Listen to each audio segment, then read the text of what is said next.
Nah, sepanjang hari ini saya khotbah soal Elia. Pengajaran saya susah untuk saya ulangi. Karena banyak pewahyuan yang mengalir dengan begitu saja. Saya sendiri pikir, loh kok saya bisa bilang begitu ya? Itu pasti Roh Kudus yang taruh. Dan secara spontan. Anda perlu mendengarkan kebaktian 1, 2, dan 3. Anda bisa koleksi khotbahnya di bawah di Pustaka Raja Wali, bisa beli. Tapi kalau Anda mau dengarkan secara free, ya silakan Anda bisa saksikan di YouTube, tapi nanti nunggu agak nanti untuk di-upload. Ya, Bapak Ibu Saudara dengarkan khotbah ini, sebab saya seperti dibawa ke dimensi profetik. Untuk jemaat kita semakin peka sama Roh Allah. Ingat loh ya, tahun ini kita adalah tahun encountering Christ in everything. Tuhan menjadi nyata.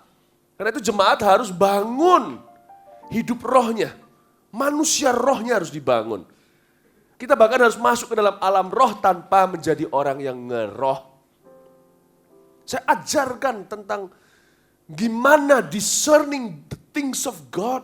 Gimana kita bisa membedakan perkara-perkara ilahi. Penting sekali.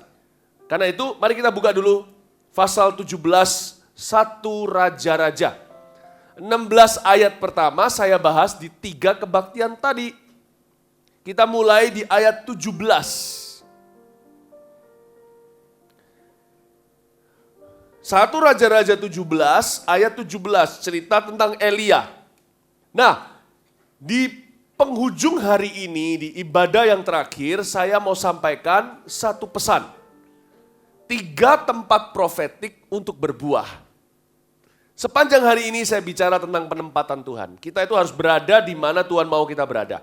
Jadi gak ada orang sakti di antara kita.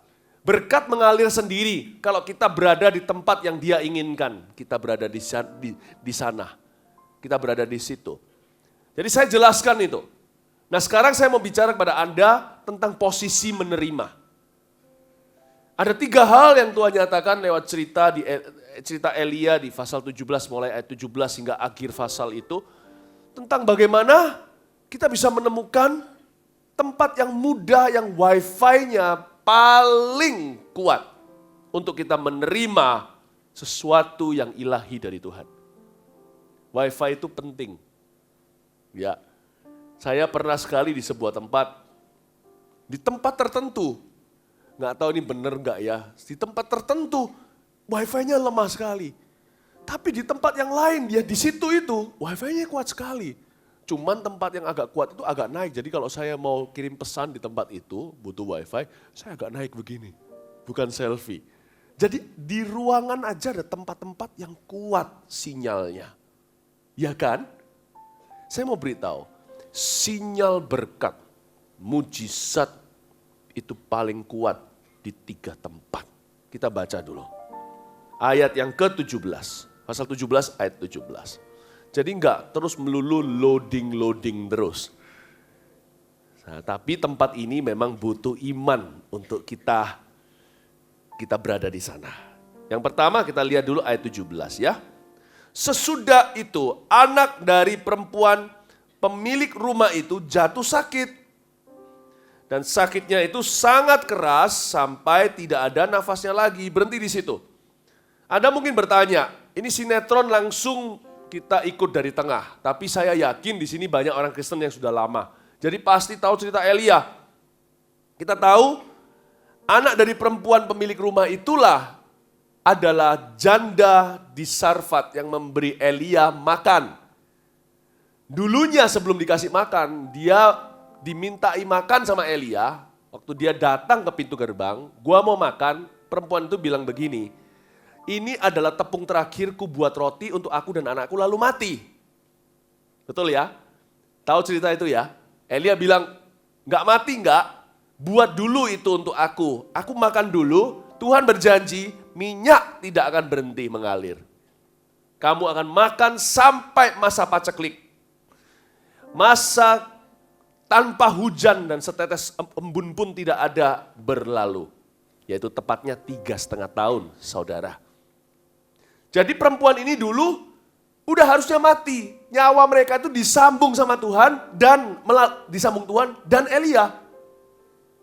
Mestinya mati nih. Tapi kali ini mati beneran. Ya.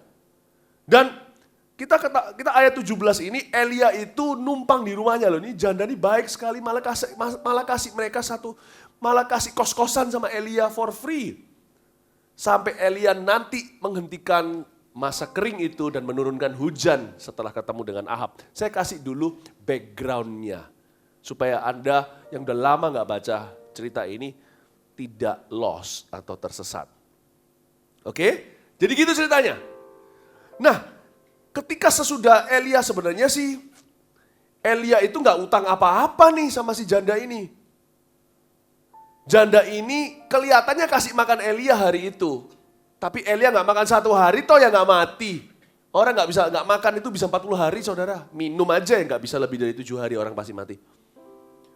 Sebenarnya siapa yang harus kamsya sama siapa?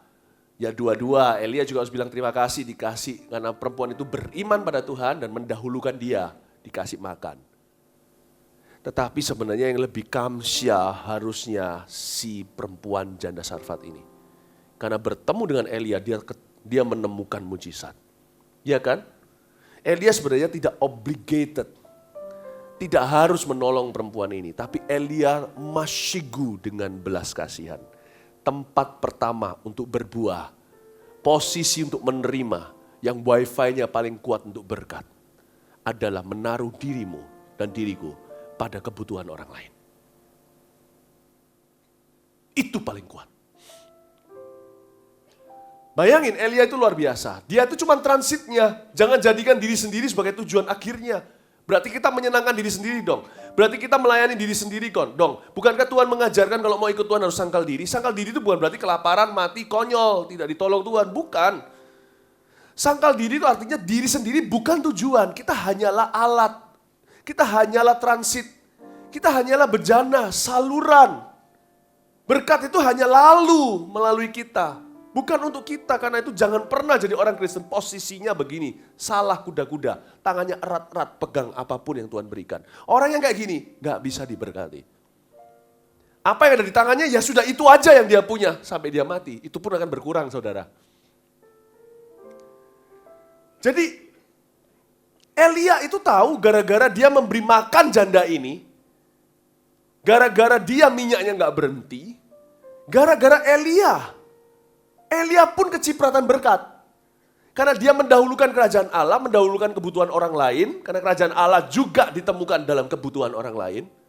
Kalau kerajaan Allah ada di dalam hati kita, lihat kebutuhan orang lain. Sekalipun kita sendiri punya kebutuhan, kita pasti akan mendahulukan. Karena kita akan pasti digerakkan seperti Yesus dengan belas kasihan.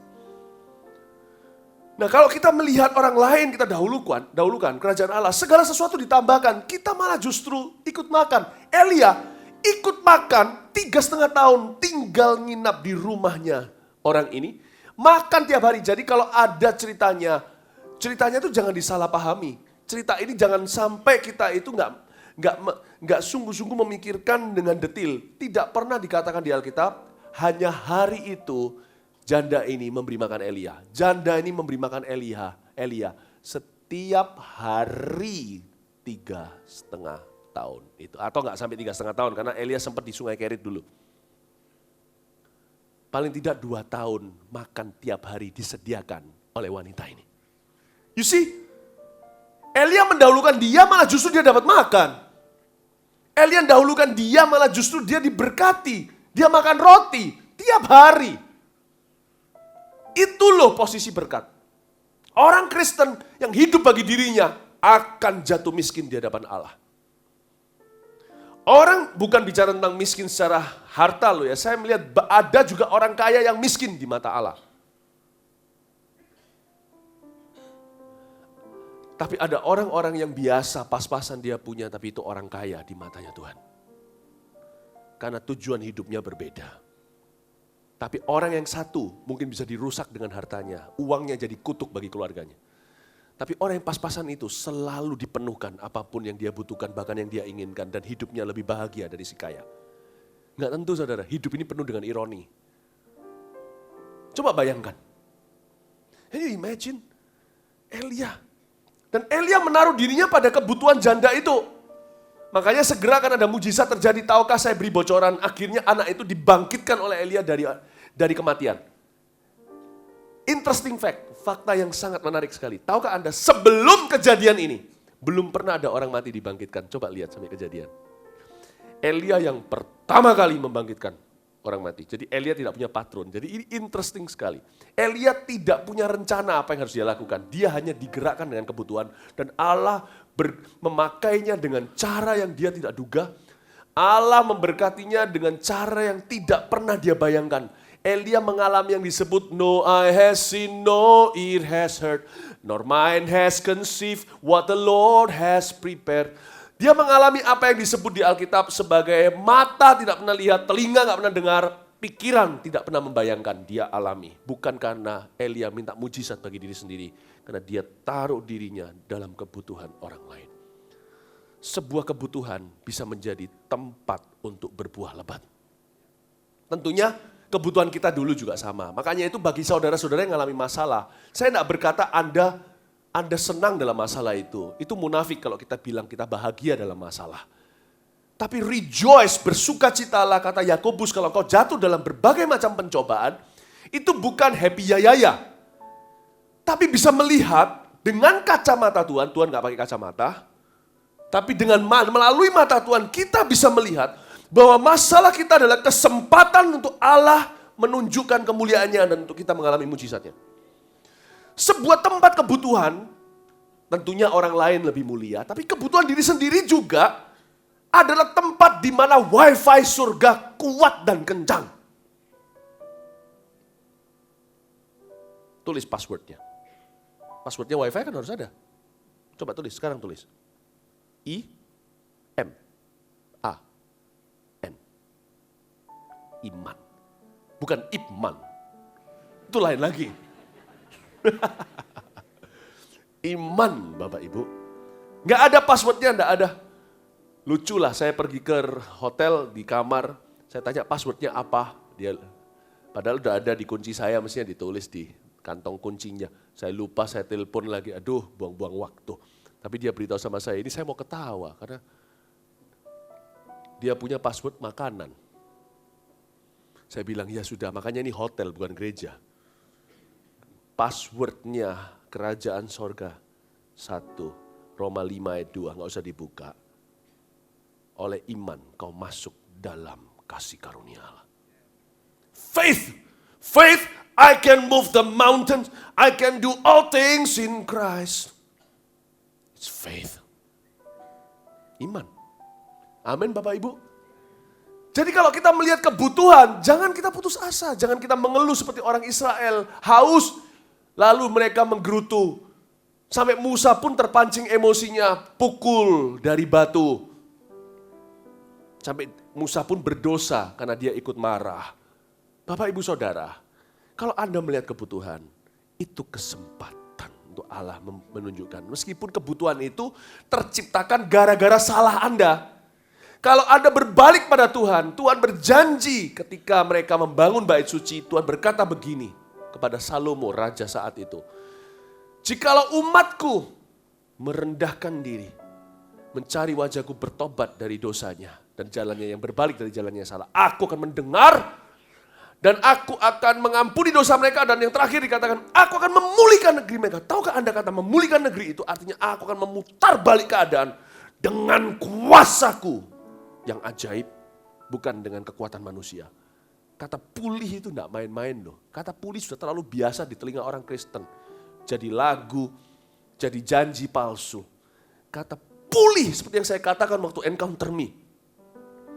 Memulihkan apa yang hilang tahun lalu. Kata pulih itu Tuhan kembalikan dari tangan setan dengan paksa. Untuk ke tangan Anda. Dan juga setan harus bayar denda. Bapak Ibu Saudara, kebutuhanmu, kalau lain ditolong saya juga.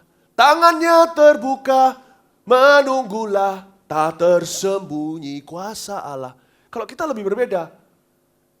Kok tersembunyi kuasa Allah, orang lain ditolong kapan gua. Tangannya terbuka, menunggulah, tapi bagi saya Tak ada kuasa orang lain ditolong, bukan saya tidak. Itu salah. Iman itu harus percaya, percaya itu harus GR. Orang lain ditolong, aku juga. Bukan kecewa loh ya, bukan ancaman. Kalau aku nggak ditolong, aku kecewa. Nah itu namanya todong sorga. Kalau Anda minta percaya sama Tuhan, selalu dilampiasi dengan syukur. Aku percaya, sekalipun belum lihat, aku tetap percaya. Tuhan, ku percaya. Wah, ini jadi album. Rencanamu indah, walau saat ini tak ku mengerti. Ini lagu orang GR, tapi masih frustrasi. Tapi tidak akan pernah dia menyerah untuk kecewa, karena kecewa itu dosa. Engkau telah berfirman, memberi masa depan, damai sejahtera, penuh harapan. Ku tahu rencanamu indah bagiku, ku tahu kehendakmu baik bagiku. Ku tahu rancanganmu sempurna bagiku, ku tahu jalan-jalanmu yang terbaik bagiku. Rasanya suara ini pernah saya dengar di album mana gitu.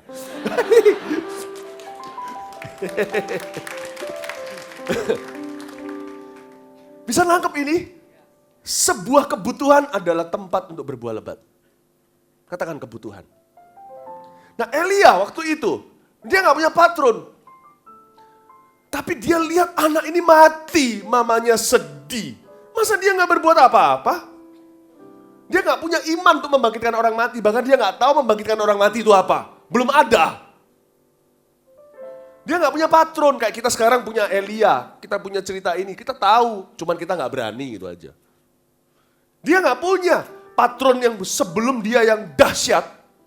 Lebih dahsyat sementara sampai Elia pun nanti akhirnya menjadi sama dahsyat adalah Musa. Musa pun gak pernah bangkitkan orang mati. Musa membelah laut.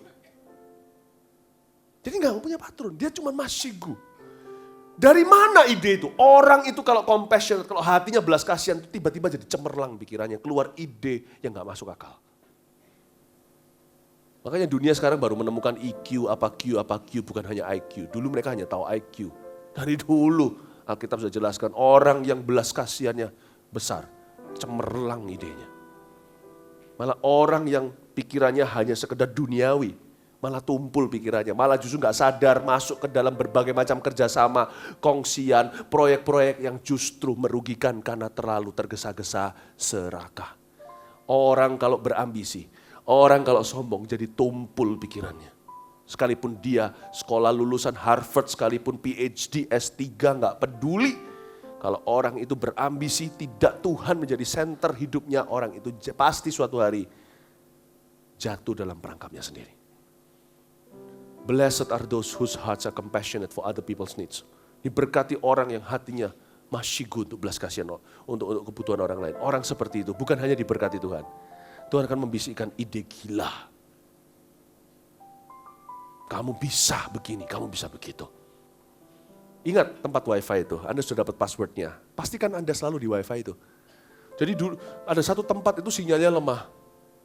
Di tempat itu saya selalu harus naik kursi. Jadi lucu kalau Anda masuk ke situ. Saya naik ke kursi gini untuk nge-teks. Bapak Ibu, kalau Anda mau teks sorga, carilah posisi kebutuhan orang lain ini. Cari. Berarti disitulah Tuhan mau memberkatimu. Amin Bapak Ibu. Saya tiap kali lihat orang pelit itu, kalau pelit sharing, pelit apapun, pelit pujian, pelit cinta kasih pada Tuhan, hitungan, bahkan pelit uang. Saya itu hati bahasa Ibrani kegi. Saya memang agak sedikit kesel lihat gitu, tapi juga senang. Kenapa? Untuk setiap orang pelit di dunia ini, Tuhan menunggu seorang yang murah hati untuk mencurahkan berkat dan memalukan orang itu. Di mana ada kebutuhan, di situ ada lowongan. Paham maksud saya? Karena di mana ada orang pelit, pasti ada orang menahan berkat. Dan berkat itu akan dipindahkan ke saya cepat dan lambat kalau saya bermurah hati atau generous. Jadi kalau saya lihat orang pelit, saya jadi di hati berkata, itu lowongan untuk aku. Saya tunggu dia berubah, kalau dia tidak klaim tempatnya, tempat itu punya aku. Satu orang di kafe tidak pakai wifi-nya, itu wifi punya aku. Kalau semua pakai, masuknya pun susah. Betul atau tidak? Kalau ada orang yang check out, saya berkata kasihan deh lu. Tapi saya akan klaim tempat orang itu untuk saya sendiri. Saya berkata, itu tempatku. Tuhan, pakailah aku jadi bendahara kerajaan sorga. Tuhan, pakailah aku sebagai saksimu. Pakailah aku sebagai penginjilmu. Pakailah aku untuk memenangkan jiwa. Banyak orang gak mau soal itu karena mereka takut ditolak sama manusia. Pakai aku untuk memberi kepada orang-orang yang tidak. Yang aku bukan orang kaya raya, tapi kalau aku bisa bantu memiutangi Tuhan dengan membantu orang-orang yang tidak, yang lemah. Nah, yang orang-orang tidak punya. Orang-orang yang mungkin sedang bergumul dengan hal-hal yang duniawi, dengan harta yang duniawi. Kalau saya bisa bantu sedikit, saya mau Tuhan. Saya mau. Saya mau ambil tempat itu. Saya mau ambil wifi itu. Karena bagi setiap kebutuhan yang tak terisi, itu lowonganku. Dan saya akan jadi seperti Elia, kecipratan berkat. Saya dahulukan orang lain dalam kebutuhannya. Saya dahulukan Tuhan, saya akan terciprat berkat itu. Saya akan makan 3,5 tahun kemudian for free. Hanya karena dapat tips dari Tuhanku yang memakai aku. Berubah cara pandangnya, mentalitas kerajaan Allah. Jangan menjadi mentalitas kerajaan Allah. Bapak Ibu Saudara. Amin. Yang satu sebuah kebutuhan. Jadi Elia itu tiba-tiba membangkitkan orang ini. Luar biasa. Dia lihat anak ini nangis. Dia merasa tertantang. Aku harus menjadi jawaban. Disitulah Tuhan urapi orang ini. Ayat yang ke-18. Kata perempuan itu kepada Elia, apakah maksudmu datang kemari ya abdi Allah? Singgahkah engkau kepadaku untuk mengingatkan kesalahanku dan untuk menyebabkan anakku mati? Aduh, gini, coba bayangin sebentar sebelum ke ayat 19. Ini perempuan ya, agak sedikit gak fair nih perempuan ini. Betul gak? Tapi saya bisa ngerti karena perempuan ini seperti beruang kehilangan anaknya, jadi garang. Mama yang ditinggal mati anaknya, wah itu kayak neraka di dunia. Harusnya kan mama mati dulu. Harusnya anak kubur mama dan papa. Bukan sebaliknya, mama kubur anak itu bencana. Dan Elia tidak merasa gimana lah, tersinggung atau apa, mama ini lagi marah. Tapi sebenarnya terus terang, ini kalau masuk pengadilan dia kalah. Nyawamu itu sambungan dari aku. Kok sekarang ngamuk? Harusnya kamu matinya 3,5 tahun lalu, hidup karena aku. Mati sekarang kan orang yang mati cepat lambat ya kan? Nak mati sekarang besok ya mati. Elia kan bisa begitu. Elia dituntut ini. Posisi menerima kedua atau tempat untuk berbuah lebat mengalami mujizat dan berkat. Itu namanya sebuah tuntutan. Gak ada yang namanya tuntutan itu fair. Gak ada. Yang gak fair aja loh bisa dipakai Tuhan untuk menunjukkan kuasanya. Apalagi yang fair. Mama tuntut kamu untuk belajar. Itu fair kan? Jangan marah kalau dituntut sama orang. Apalagi kalau orang yang menuntutmu berhak. Apalagi kalau itu tanggung jawabmu. Jangan takut sama tanggung jawab. Tanggung jawab, bahkan problema bisa menjadi tempat Tuhan menunjukkan kuasanya. Kalau kita dituntut secara fair, belajar contohnya. Padahal kita merasa IQ kita jongkok. Baca firman Tuhan. Saya beritahu terus terang, saya dulu ini IQ saya jongkok. Saya tidak merendahkan diri pura-pura. Saya waktu kecil itu tulis nama aja nggak bisa. PHI-LP, pelip atau apa, pilek segalanya. Saya itu nggak, dan waktu saya belum kenal Tuhan juga.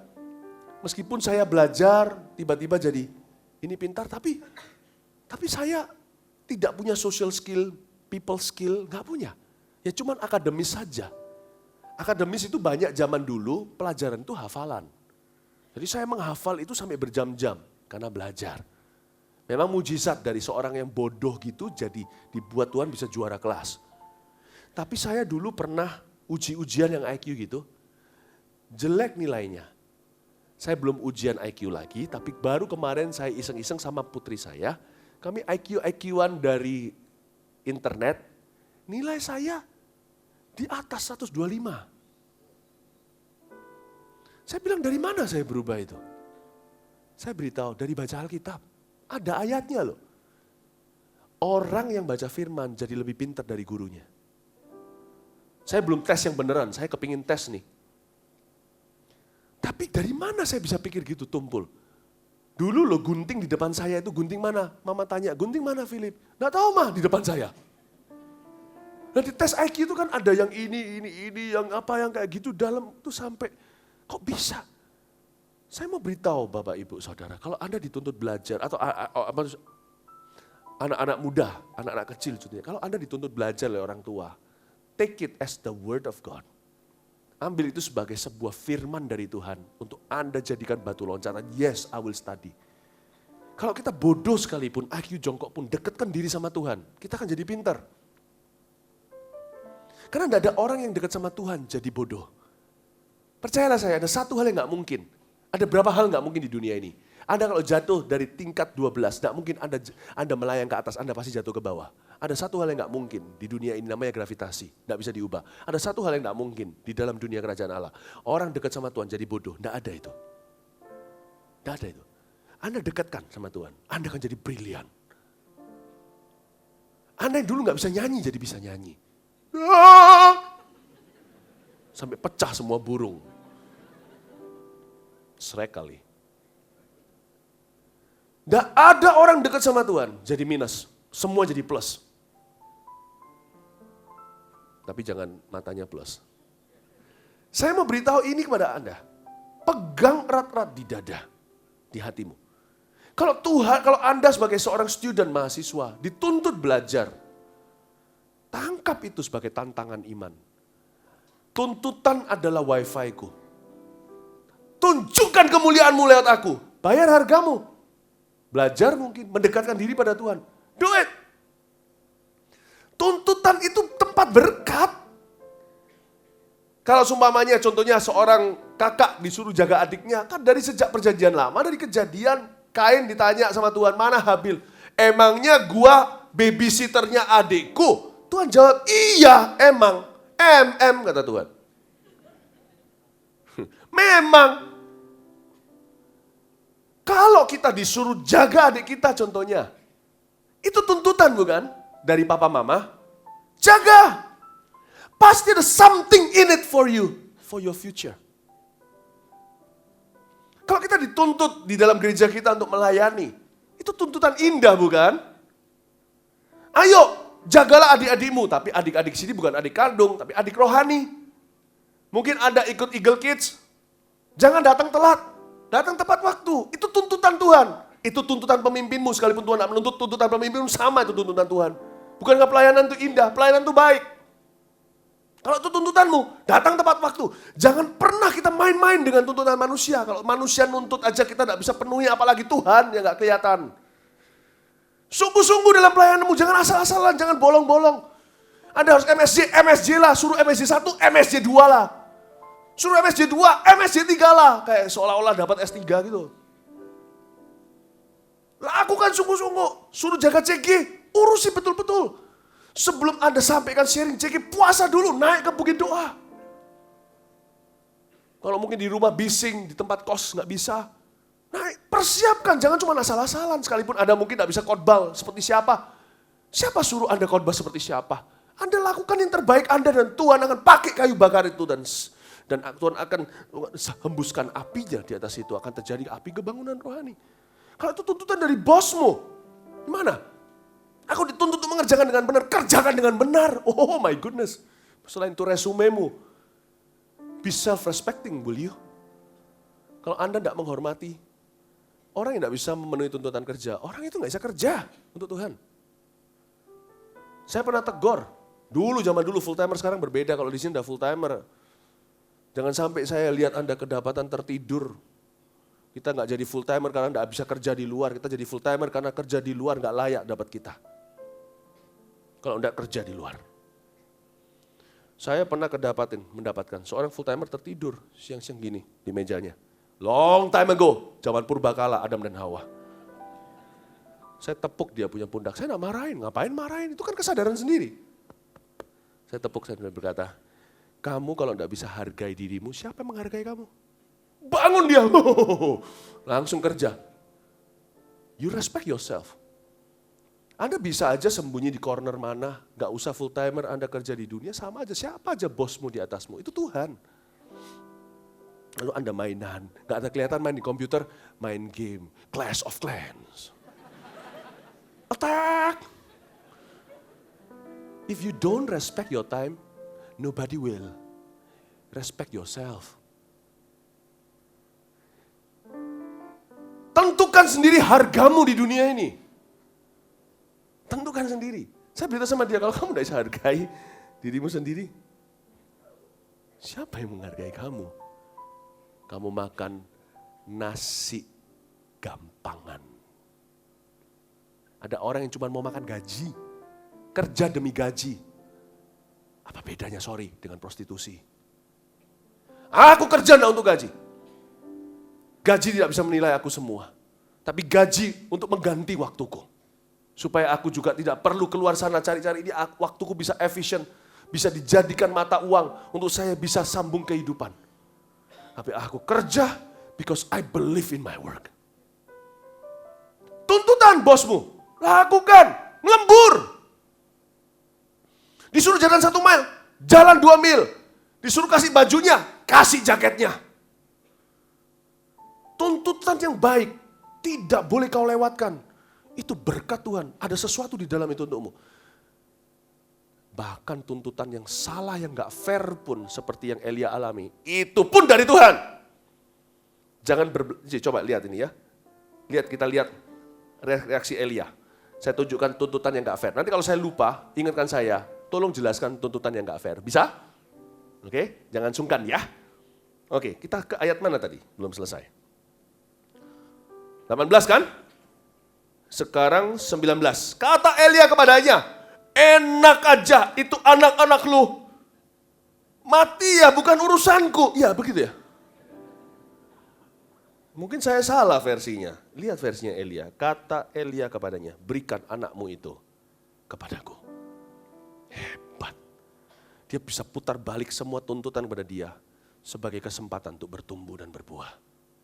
Dia take responsibility. Zaman ini lain. Zaman ini dunia itu semua, dunia ini sekarang, makanya saya tuh khawatir kalau anak kita nggak ditempa di gereja dan punya keluarga yang pegang DNA gereja kita seperti ini. Anda akan melahirkan generasi lemah. Zaman ini dunia itu, zaman dulu orang harus mikir, sekarang semuanya cuma tinggal tombol, semua bergantung dengan tool.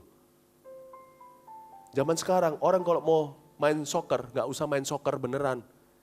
Bisa lewat main FIFA di iPad-nya.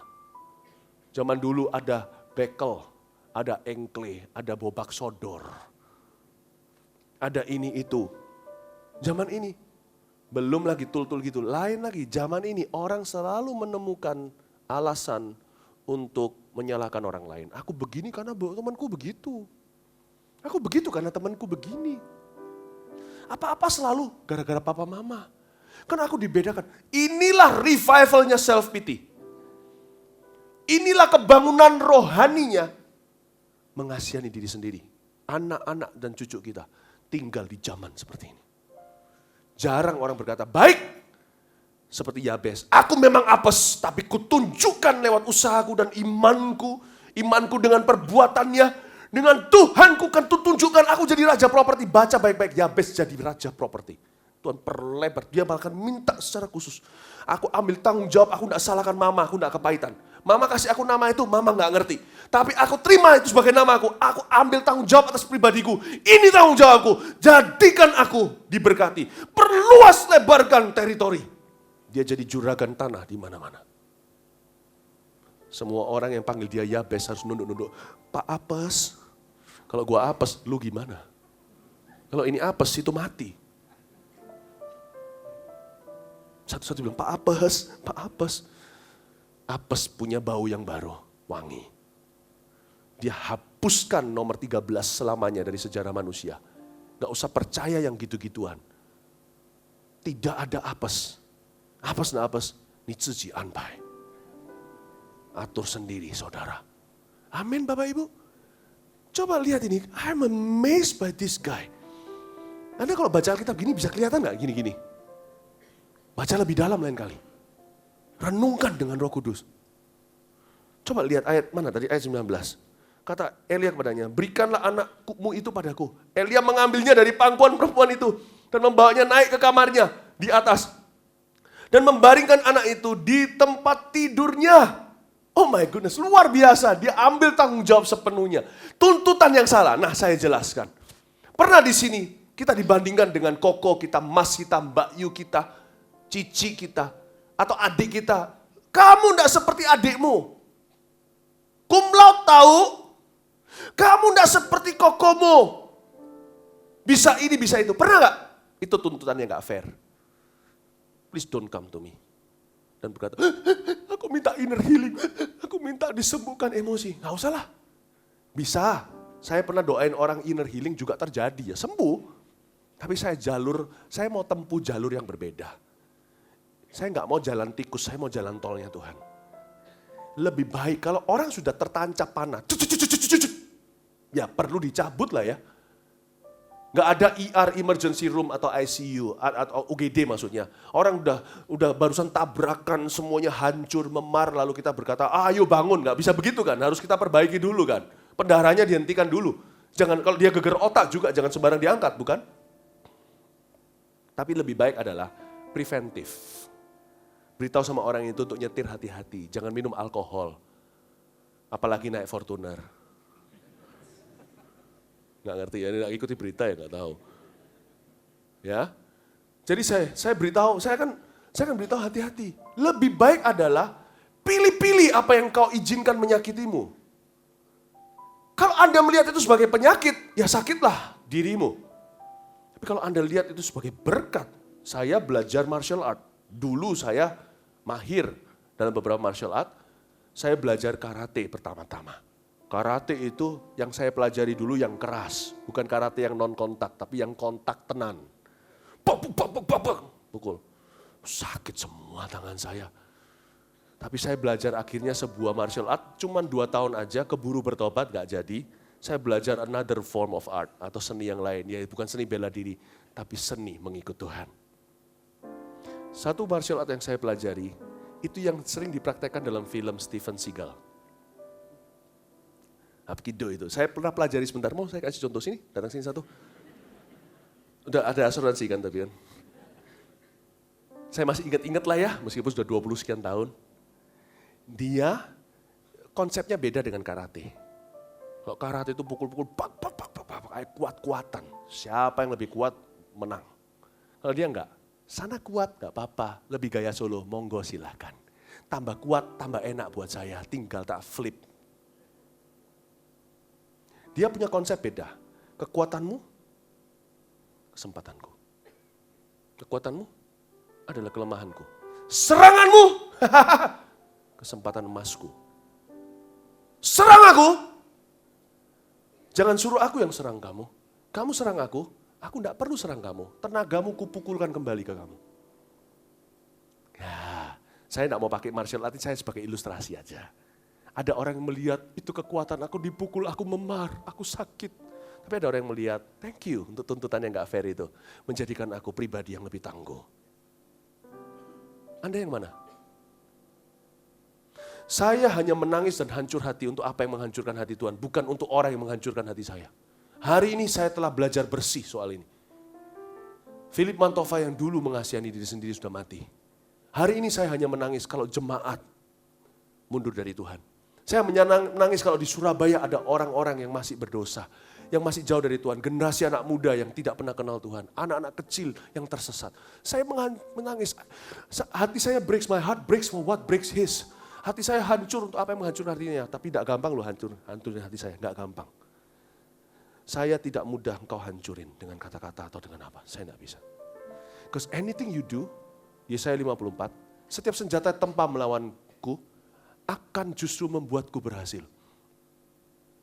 Saya akan berterima kasih dengan Anda. Terima kasih loh ya, Anda mengatakan kata-kata miring tentang saya. Anda pesimis dengan saya. Sebab setiap cerita perlu antagonisnya. Saya paling senang kalau diberitahu sama orang. Lebih senang. Dipuji saya senang tapi harus hati-hati. Tapi kalau saya dihina, saya senang tanpa hati-hati. Saya justru tertantang. Saya paling senang kalau didatangi orang berkata, Philip, nah mungkin kamu bisa. Saya bilang, terima kasih untuk komentar itu. Duduk, bukan arogan. Duduk, diam di situ, lihat gimana saya melakukan apa yang kau katakan. Tidak mungkin. Saya akan turn around and show him how it's done. Bukan arogan. Percaya Tuhan. Arogan itu ini. Kalau kita telah melakukan sesuatu, kita berkata itu karena aku, itu arogan. Kalau saya berkata Filipi dan dalam kitab Filipi, bersama Tuhan aku bisa lakukan segala perkara, itu percaya Tuhan. Jadi jangan pernah gampang break tahun ini. Tuntutannya nggak fair seperti apa? Koko kok, kamu nggak seperti Koko dan sebagainya. Nggak apa-apa, jangan benci mama, jangan benci papa. Karena mungkin papa mama dulu juga digituin sama papa mamanya. Harus ada yang mengubah, bukan? Dimulai dari Anda. Baik, thank you. Nggak apa-apa mah. Dalam hati berkata seperti Yesus di kayu salib, ampuni mamaku nggak tahu apa yang dia katakan. Lalu setelah itu berbaliklah, lakukan yang mama katakan. Tidak mungkin itu. Tapi ini bukan tantangan yang sembarangan. Aku nggak percaya, kamu bisa enggak lompat dari tingkat 12 nggak apa-apa. Tak tujuin ya, bodoh itu. Itu loh kayak ada satu orang makan telur berapa puluh biji langsung mati karena taruhan. Sama teman-temannya, lu bisa nggak telur mentah dimakan lalu meninggal dunia. Itu menurut saya orang yang hidupnya nggak punya tujuan. Itu mungkin sama papanya nggak pernah diberi pengakuan. Dia cari dari luar sana, dibodohi teman-temannya. Saya mau beritahu kepada Anda satu poin ini. Tuntutan yang nggak fair pun is your opportunity. With God, dengan Tuhan, Anda bisa memutarbalikkannya bumerang kepada setan dan berkata, aku. Sekali-kali nanti saya tak tulis buku aja. Saya kasih judul, tak mungkin. Mungkin ya. Saya tulis semua chapter, orang-orang yang pernah bilang sama saya, tidak mungkin. Saya tulis satu-satu, saya tidak akan tulis namanya. Anda akan lihat bahwa berjalan dengan Tuhan, saya jalan di atas air. Ada yang bilang, nggak mungkin kamu bisa hidup kudus. Nggak mungkin kamu bisa pacaran cuma sekali lalu menikah. Nggak mungkin ini, nggak mungkin. Banyak sekali. Semua tuntutan itu kepada saya, semua tuduhan ini bukan tuntutan. Saya bersyukur itu membuat saya jadi pria yang hati-hati. Saya harus berterima kasih, salami satu-satu tangan orang-orang itu. Dan berkata, thank you. Oleh karena kata-katamu yang negatif itu, aku jadi positif. Oleh karena kata-katamu yang pesimis itu, aku jadi orang yang menguatkan imanku dalam Tuhan. Dan ada lain yang bisa tolong aku harus berharap sama dia. Karena kamu benar bahwa aku tidak bisa. Tapi dengan Tuhan aku bisa. Ini buktinya. Terima kasih untuk kata-katamu yang kasar sama aku. Itu mengajarkan kepada aku tidak pernah kasar sama orang lain. Terima kasih untuk perbuatanmu yang tidak adil, fitnahmu, gosipmu, tuduhanmu, penghakimanmu menjadikan aku orang yang hancur dan menangis. Dan Tuhan jadi kasihan, kelihatan saya air mata dan berkata, aku berkati kamu, thank you. Kau menambahkan air mata padaku suatu hari untuk aku jadi teguh. Bisa enggak lihat sebuah tuntutan yang enggak fair pun sebagai kesempatan untuk Tuhan bangkitkan kita. Saya ajarkan Anda, kalau cuman kadang-kadang Tuhan memberi penghiburan, Tuhan memberi kekuatan, kalau enggak dijelaskan ya kan, Anda enggak ngerti persepsinya, konsepnya. Anda hanya berkata, oh aku harus kuat. Kalau Anda merasa lemah, Anda merasa bersalah, aku kok enggak kuat. Karena kuat enggak kuat, bukan tergantung perasaan. Tapi keputusan, ini sebuah komitmen hati, ini persepsi, paradigma saudara. Yang saya ajarkan pada Anda itu ada ditulis di Alkitab dan kamu akan tahu kebenaran untuk memerdekakanmu. Saya tidak hanya memberitahu kepada Anda, menyuruh Anda melakukan sesuatu yang kuat ya. Minta Tuhan setrum dan jadi kuat. Iya. Tapi sambil Tuhan setrum, baharulah akal budimu. Anda punya paradigma yang berbeda. Anda berada di atas rata-rata. Orang di sini semuanya terseleo, terpelecok karena kata-kata orang. Anda jauh di atas itu levelnya. You are not in my league. Anda tidak ada di ligaku.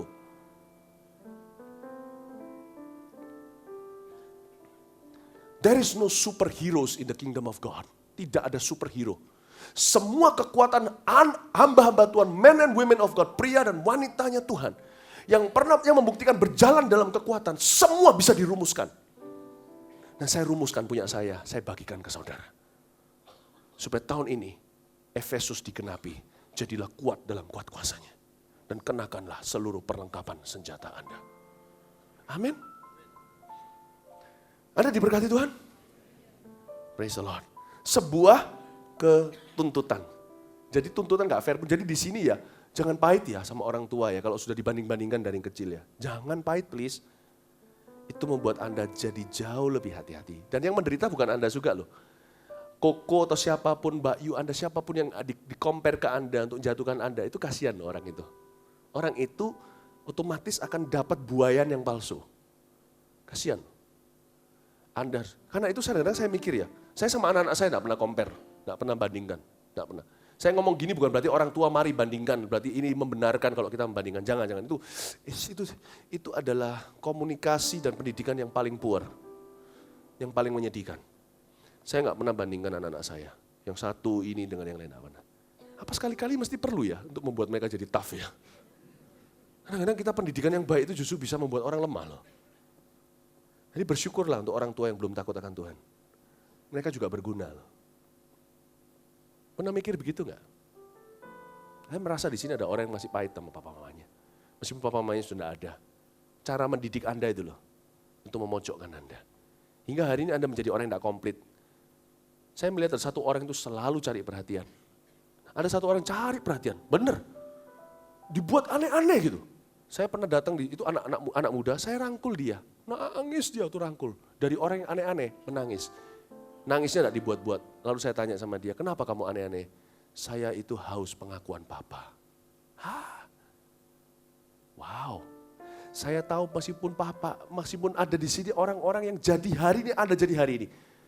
Karena pendidikannya mungkin dari zaman dulu, Anda tidak dididik dalam takut akan Allah. Ayo diputar, jangan dibuang semua, gunakan yang baik. Saya percaya, kalau Anda hari ini bisa melihat positifnya, Anda akan melihat berkatnya. Ya, tidak usah lagi mencari pengakuan, bersyukur sama Tuhan. Dan Anda gunakan apa yang telah Anda rasakan waktu Anda dewasa menjadi sesuatu yang bermanfaat buat Anda. Amin, Bapak Ibu Saudara. Yang terakhir, Anda diberkati Tuhan, amin. Iya, praise the Lord. Yang terakhir ayat 20. Sesudah itu ia berseru kepada Tuhan, katanya, ya Tuhan Allahku, apakah engkau menimpakan kemalangan ini atas janda ini juga yang menerima aku sebagai penumpang?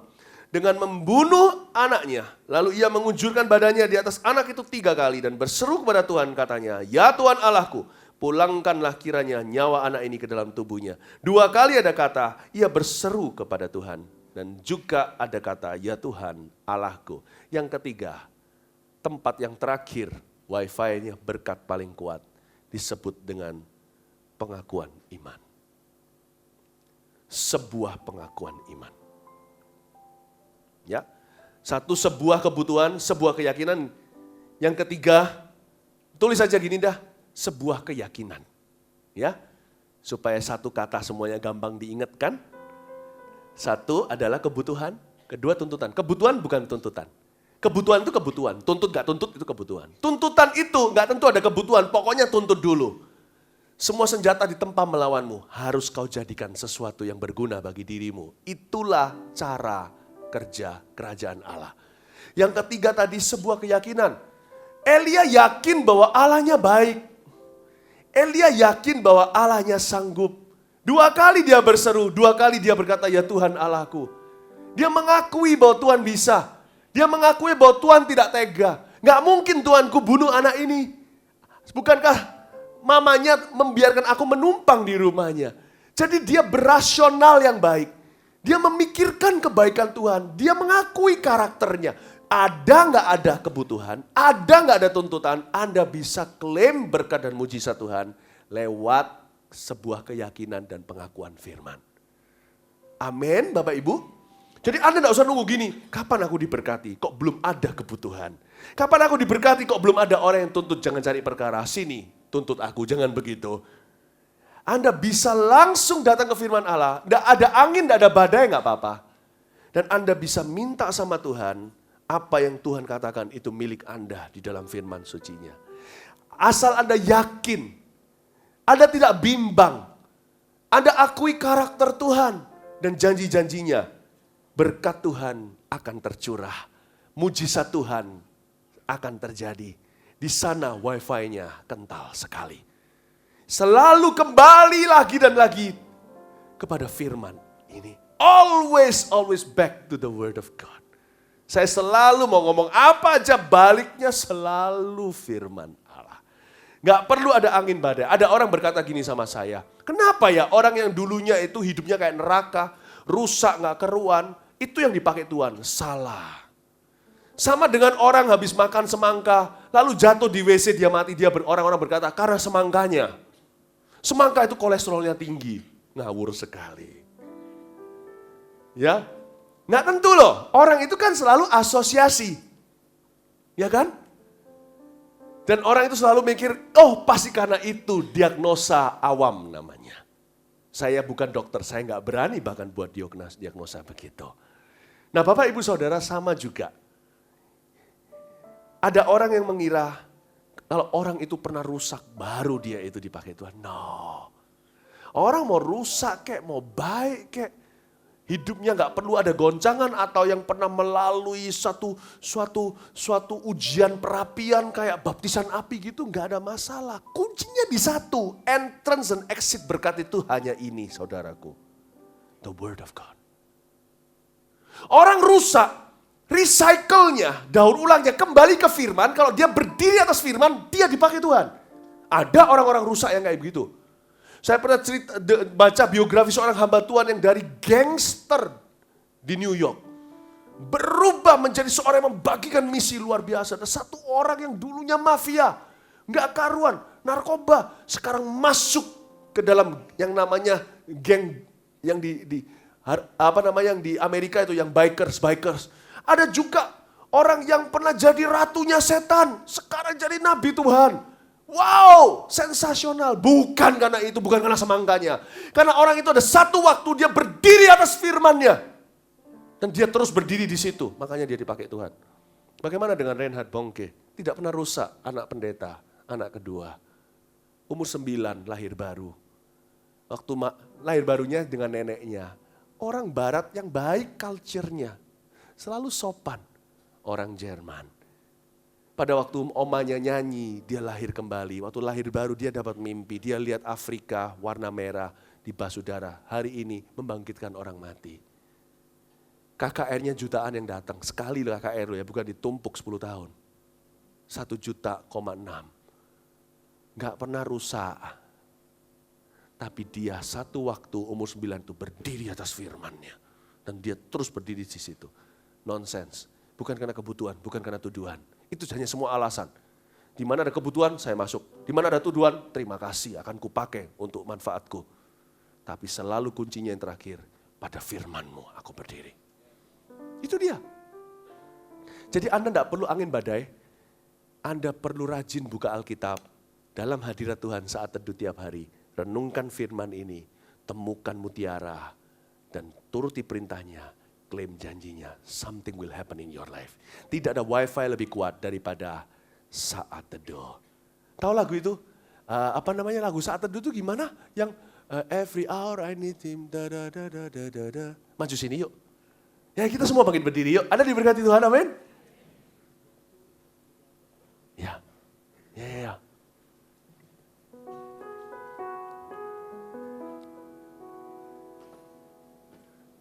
Anda perlu berada dalam hadirat Tuhan. Merenungkan firman Tuhan. Ternyata kuncinya bukan kebutuhan dan tuduhan. Kuncinya bukan itu. Kuncinya adalah firman. Jadi kita bisa jadi orang yang biasa, gak ngalami gejolak apa-apa. Gak ada alasan gimana Tuhan bisa pakai kita. Tuhan bisa berkati kita hanya karena kita rajin mencari wajahnya. Merenungkan firman-Nya. Dan itu daily basis atau tiap hari. Bukan mingguan atau sekali-kali sewaktu-waktu. Tetapi rutin. Siapa bilang rutinitas buruk? Jangan alergi dengan kata rutin. Gak ada salahnya dengan rutin mencium anak Anda. Saya lakukan itu. Rutin mencium istri Anda. Lakukan itu bukan hanya Valentine saja. Gak ada salahnya. Jangan alergi dong. Rutin baca Alkitab. Rutin renungkan firman. Rutin menyembah Tuhan. Saat teduh berdoa. Tidak ada yang salah dengan itu, malah justru mengundang berkat wifi-nya paling kuat. Amin. Siapa di sini baca Alkitab tiap hari? Oke, siapa yang tidak? Tidak apa-apa, angkat tangannya. Tidak apa-apa kok. Oke, lebih baik ngaku di sini daripada ngaku di akhirat. Ayo baca ya. Saya sarankan di kebaktian pertama, saya balik lagi kembali recycle sampai daur ulang sampai kebaktian 1. Baca Alkitab yang belum pernah selesaikan Kejadian sampai Wahyu sekalipun enggak pernah. Saya sarankan mulai bulan Februari ini, kalau Anda baca 2 pasal sehari, Anda akan selesai kurang lebih nanti bulan 1 tahun lebih, ya kira-kira bulan Mei Anda akan selesai. 2 pasal. Baca dari kitab Matius, itu yang silsilah, pasal pertama, pasal 2 mulai ada cerita Betlehemnya. Anda baca itu, 2 pasal selesai sampai Wahyu, Anda baca Kejadian. Kenapa perjanjian baru dulu? Supaya dapat bayangan Yesus dulu, nanti di sana tinggal imajinasikan Yesus sepanjang perjanjian lama. Sampai Maleaki. Bulan Mei selesai. Rutin baca. Kalau Anda baca 3 pasal, maka bulan Januari Anda sudah kelar. Tahun 2017. Ya, ayo rajin cari wajah Tuhan. Jangan hanya baca renungan harian, secuil firman, renungannya kebanyakan. Gak pernah makan makanan yang benar, minum vitamin doang, nanti sakit mah saudara.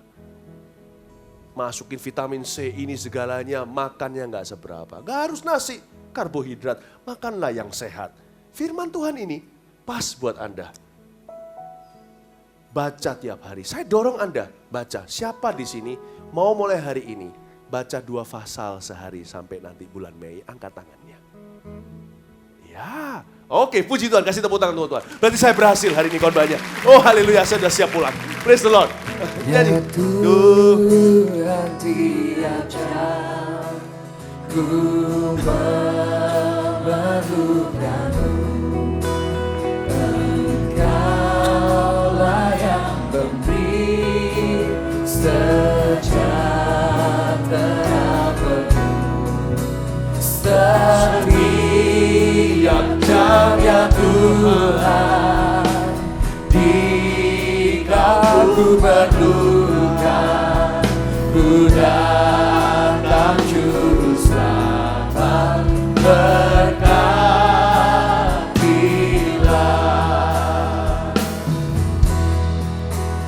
Ya Tuhan tiap jam ku memerlukanmu. Engkaulah yang memberi sejahtera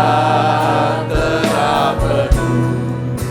Setiap jam ya Tuhan, Dikau ku perlukan, ku datang juru selamat, berkatilah. Setiap jam ya Tuhan, Dikau ku perlukan, ku datang juru selamat, berkatilah. Setiap jam. Setiap jam ya Tuhan, Dikau ku perlukan, ku datang juru selamat, berkatilah. Entah kenapa saya kok bicara tentang saat teduh dan nyanyi tentang saat teduh. Mungkin karena ini jam 9 lebih dekat ke pagi daripada kebaktian tadi pagi. Waktu yang paling favorit buat saya adalah pagi hari saudara. Ketika saya ambil Alkitab saya, menangis dan tertawa di kaki Tuhan. Saya rasanya gak sabar mau pagi lagi. Saya berharap lewat khotbah saya, Tuhan membangkitkan jemaat yang suka saat teduh. Karena hanya jemaat yang suka saat teduh lah yang rajin bekerja. Percayalah saya, yang jujur juga. Hanya jemaat yang saat teduh yang akan dikoreksi terus sama Tuhan. Hanya jemaat yang saat teduh lah yang mengerti jalan-jalannya. Dan akan bisa handle berkatnya sebesar apapun juga. Saya harap Tuhan dengar doa saya. Khotbah saya tidak perlu dipuji. Jangan dah buat kepala saya meledak, buat apa gunanya. Kalau Anda memang mau memuji khotbah ini, mau berterima kasih, saat teduhlah. Maka saya sukses hari ini menyampaikan firman ini. Saya berdoa agar Tuhan bangkitkan jemaat yang suka saya teduh. Yang suka menyanyi untuk Tuhan. Yang suka memuji dan baca Alkitabnya. Karena dengan demikian saya tidak perlu khotbah ngoyo-ngoyo lagi, nggak perlu ngotot-ngotot lagi. Karena saya cuma khotbah sedikit, bersin sedikit aja berkat udah kemana-mana. Nggak perlu bajak sawah, pacul sawah, kalau hati Anda sudah gembur semua. This is the year to encounter Christ in everything. Inilah tahun kita mengalami Kristus dalam segala sesuatu. Dan hanya jemaat yang mencari wajahnya yang menemukan tangannya. Saya berdoa agar Anda semakin dekat sama Tuhan. Angkat tanganmu. Oh bless me now my Savior, I come to Thee. Setiap jam ya Tuhan, di Kau berluka datang